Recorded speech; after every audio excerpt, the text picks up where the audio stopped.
মৰাণত অবৈধ ইটাভাটা আৰু অবৈধ মাটি খনন বন্ধ কৰা দাবী আছাৰ। মৰাণত অবৈধ ইটাভাটা আৰু অবৈধ মাটি খনন বন্ধ কৰা দাবী সদৌ অসম আদিবাসী ছাত্ৰ সন্থা আছা মৰাণ আঞ্চলিক সমিতি। মৰাণত অবৈধ ইটাভাটাই তীব্ৰ ভাবুকি আনিছে জনজীৱনলৈ। ব্যাপক হাৰত চলিব ধৰিছে অবৈধ ইটাভাটাসমূহ। মৰাণ ৰাজচক্ৰ অন্তৰ্গত চেপন, খাগৰিজান, দিহাজান, ৰংৰঙীয়া, দিখাৰী, বৰবাম, তেতুনবাৰী, ঝলং, নাহৰণি, ৰঙাগড়া ইত্যাদি অঞ্চলত বৰ্তমান 50তকৈও অধিক ইটাভাটা আছে যদিও ইয়াৰে ভিতৰত বহু ইটাভাটা চৰকাৰী নথিপত্ৰবিহীনভাৱে চলি আছে। এই ইটাভাটাসমূহৰ আলম লৈ খেতিপথাৰকে ধৰি বিভিন্ন ঠাইত চলিছে অবৈধভাৱে মাটি খনন। ফলত বহু অঞ্চলত বৃহৎ বৃহৎ পুখুৰী সদৃশ্য গাঁত সৃষ্টি হৈছে। বাৰিষা মৰাণ ফাণ্ডলৈ পৰিণত হয় এই গাঁতসমূহ। এই গাঁতসমূহত পৰি বহু পশুধনৰ লগতে মানুহ মৃত্যুমুখত পৰিবলগীয়া হৈছে।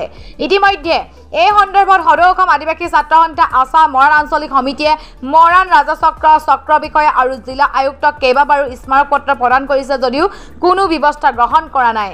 সেয়েহে মৰাণ ৰাজচক্ৰ বিষয়াৰ জৰিয়তে পুনৰ জিলা আয়ুক্তলৈ স্মাৰক পত্ৰ প্ৰেৰণ কৰিছে অসম আদিবাসী ছাত্ৰ সন্থা আছা মৰাণ আঞ্চলিক সমিতিয়ে। ইয়াৰ পিছতো অবৈধ ইটাভাটাসমূহ বন্ধ কৰাৰ লগতে অবৈধ খনন কাৰ্য বন্ধ নকৰিলে তীব্ৰ গণতান্ত্ৰিক আন্দোলন গঢ়ি তুলিব বুলি জানিবলৈ দিছে সদৌ অসম আদিবাসী ছাত্ৰ সন্থাই। আজি আমি সদৌ অসম আদিবাসী ছাত্ৰ সন্থা মৰাণ আঞ্চলিক সমিতি হৈ মৰাণ ৰাজচক্ৰ মহোদয়াক এখন স্মাৰক পত্ৰ প্ৰদান কৰিছোঁ। অবৈধ ইটাভাটাসমূহ বন্ধ কৰা আৰু অবৈধ খনন কাৰ্য শীঘ্ৰে বন্ধ কৰাৰ দাবীত আমি এই স্মাৰক পত্ৰ প্ৰদান কৰিছোঁ। আমি প্ৰতি বছৰে সদৌ অসম আদিবাসী ছাত্ৰ সন্থাই মৰাণ ৰাজচক্ৰ মহোদয়াক আৰু জিলা আয়ুক্তক স্মাৰক পত্ৰ প্ৰদান কৰোঁ, যিবিলাক অবৈধ ইটাভাটাসমূহ আছে আৰু অবৈধ খনন কাৰ্য বন্ধ হ'ব কৰিবৰ কাৰণে। কাৰণ আমি দীৰ্ঘদিন এই দাবী উত্থাপন কৰাৰ স্বত্তেও বিভাগীয় কৰ্তৃপক্ষই কিন্তু কোনো ধৰণৰ ব্যৱস্থা গ্ৰহণ নকৰে। আজি মৰাণ অঞ্চলত প্ৰায় 80% ভাটা অবৈধভাৱে চলি আছে বুলি আমি গম পাইছোঁ। তৎসত্ত্বেও এই ভাটাসমূহ বন্ধ কৰা তেওঁলোকে বিভাগীয় কৰ্তৃপক্ষই ব্যৱস্থা গ্ৰহণ কৰা নাই।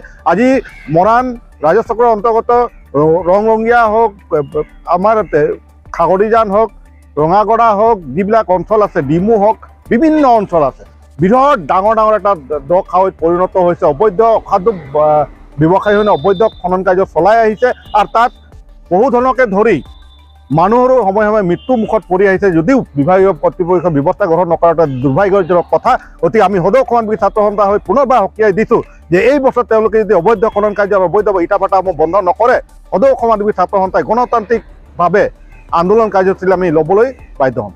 আজি আমি সদৌ অসম আদিবাসী ছাত্ৰ সন্থা মৰাণ আঞ্চলিক সমিতিয়ে ৰাজচক্ৰ বিষয়াৰ অফিচত অবৈধ ইটাভাটা আৰু অবৈধ মাটি খনন কাৰ্য বন্ধ কৰিবৰ কাৰণে এখন স্মাৰক পত্ৰ আমি প্ৰদান কৰিছোঁ। আৰু স্মাৰক পত্ৰ আমি প্ৰত্যেক বছৰে আমি প্ৰদান কৰোঁ, কিন্তু দুৰ্ভাগ্যজনক কথা যে আমি স্মাৰক পত্ৰ প্ৰদান কৰা স্বত্তেও আমাৰ ৰাজচক্ৰ বিষয়া আৰু জিলা উপায়ুক্তৰ বিষয়াই আজি পৰ্যন্ত একো কাৰ্য কৰা দেখা নগ'ল।